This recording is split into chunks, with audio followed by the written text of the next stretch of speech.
Well, free speech has been ebbing away on college campuses, of course, for many years. Now, colleges seem increasingly unable to take a joke, literally. Konstantin Kisin is a comedian. He's the host of the YouTube show Trigonometry.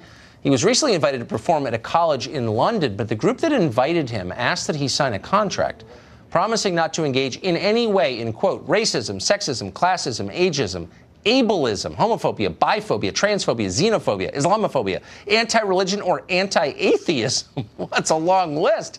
What was he supposed to joke about? Well, we've asked him to come on tonight to tell us. Mr. Kisin, thank you very much for coming on. First, is that real? Did you make up that list? Is this a comedy bit?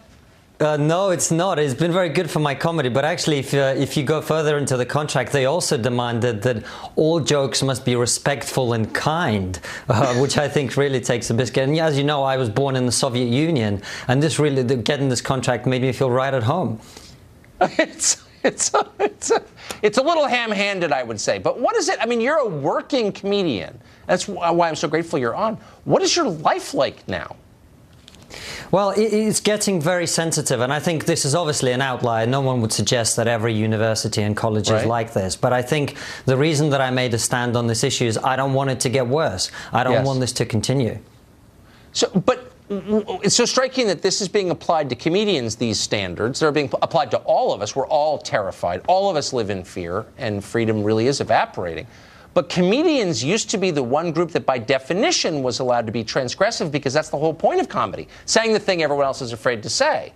Is it ominous, do you think, that comedians aren't even allowed to practice comedy? I think so. We're the canary in the coal mine, and I think this is why it's gone viral. I think it's nothing to do with comedy, this story, actually. The reason that people all around the world are tuning in and watching the video we recorded of this is because it's not about comedy. It's about ordinary people up and down the country, and here in Britain and in America, feeling like they can't say what they think. I've had so many messages from people messaging me, all kinds of people, sometimes women going, you know what, I don't agree with radical feminism, and if I say that in the workplace tomorrow, I won't have a job anymore. So what it's coming to is the fact that everybody feels like we're all kind of under arrest. We're all everything we say can and will be used against us in the court of public opinion. And they're coming for the comedians first, because we're the ones that, as you say, are allowed to transgress, but everybody else feels it, and that's why the story's got the resonance that it has. It's not. This is not sustainable, this moment. Thank Heaven. Konstantin, thank you very much. God bless you for what you're doing. I appreciate it. Thanks for having me, Tucker. Well, a free speech nonprofit has sued the University of Texas, saying the school has suppressed speech. Like many colleges, Texas has a special bias response team, armed or unarmed, I'm not sure, but their purpose is to investigate alleged bias incidents at the school. More than 100 such investigations have occurred in just the past year and a half.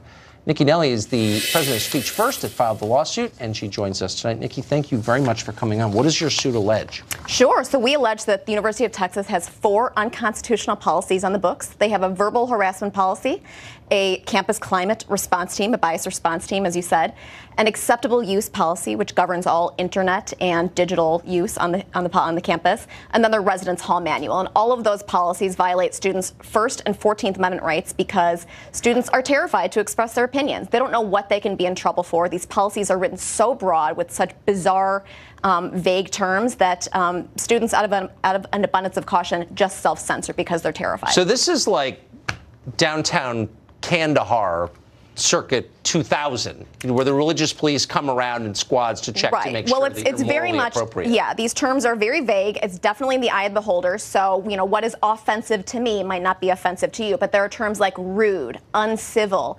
insulting, derogatory. And so, I mean, do they have enforcement power? Are there penalties for those who... There are enforcement penalties, wow. Yeah. So for the acceptable use policy, if you were to send a rude or uncivil email, you could be subject to a suspension, and you might even be referred to the police for criminal prosecution. So, is there any buried in the regulations, any hard definition of what rude is? No, there's not, and therein lies the trouble. The devil's in the details, because you have a bunch of unelected campus administrators and bureaucrats who are going to be the ones who are defining that. The verbal harassment policy actually says language that is not necessary to communicating political, philosophical, religious ideas.